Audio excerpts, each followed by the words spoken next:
Саламатсыздарбы? Онлайн тест патта түзүлгөн тесттерди башка мугалимдер менен кантип бөлүшөбүз?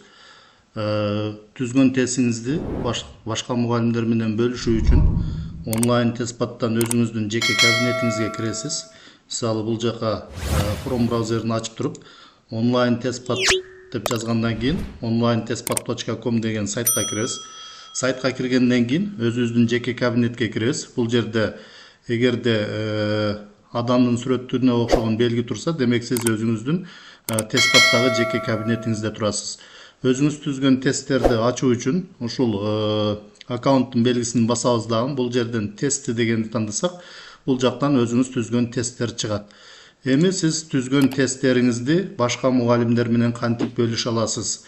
Мисалы, математика 6-класс тест номер 5 деген тестти башка мугалимдер менен бөлүшүү үчүн ошол тестти ачасыз. Тест ачкандан кийин бул жактан дашбордду тандайсыз. Дашбордду тандагандан кийин оң тарапта страницанын эң төмөн жагына түшөсүз. Эң төмөн жагына түшкөндө бул жерде передача теста деп турат.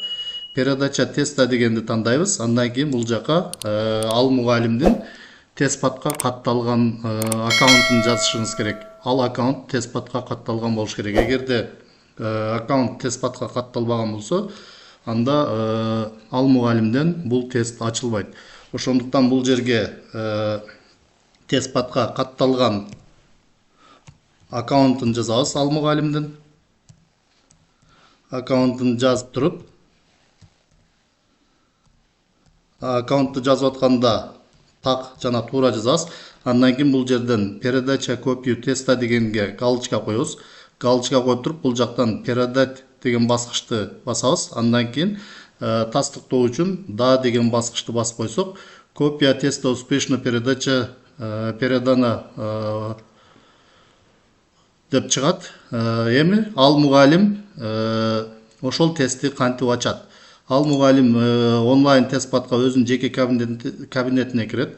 Кабинетине киргенден кийин бул жерден аккаунттун белгисин тандайт дагы. Бул жерден тести дегенди тандаганда мугалим жөнөткөн тест ал мугалимдин аккаунтуна түшүп калат.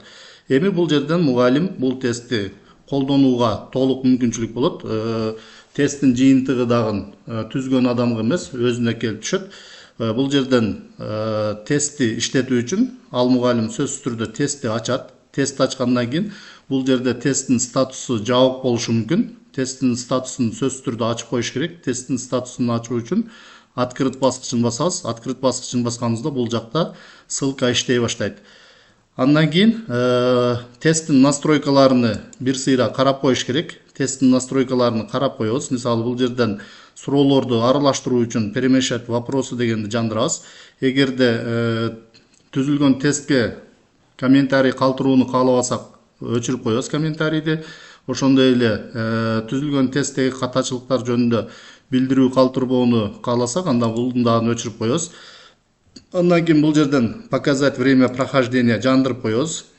Андан кийин тесттин суроолоруну окуучулар көчүрүп албоо үчүн бул жерден запретить копированияны жандырып коебуз.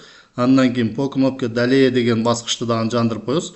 Оң тараптан оценка теста дегенди өчүрүп коебуз. Бул деген сиз түзгөн тестке окуучулардын жылдызча, жакты, жакпады деген баалары. Ал эми суроолордун варианттарын аралаштыруу үчүн перемешать варианты ответов дегенди жандырып коебуз. Ошондо суроолордун варианттары дагы аралашат. Андан кийин бул жерде обязательные ответы на все вопросы дегенди жандырып кое турган болсок, окуучулар бардык суроолорго милдеттүү түрдө жооп беришет. Эгерде жооп бере албаса, тестти аяктай албайт. Ошондуктан бул жерди өчүрүп койсок да болот. Окуучулар жооп бергиси келбеген суроолорду жөн эле өткөрүп койсо да болот. Андан кийин тестти убакыт менен чектөө үчүн ограничить время прохождения деген жандырабыз. Бул жерге тестке 40 мүнөт берилиптир. Кааласаңыз өзгөртүп койсоңуз болот.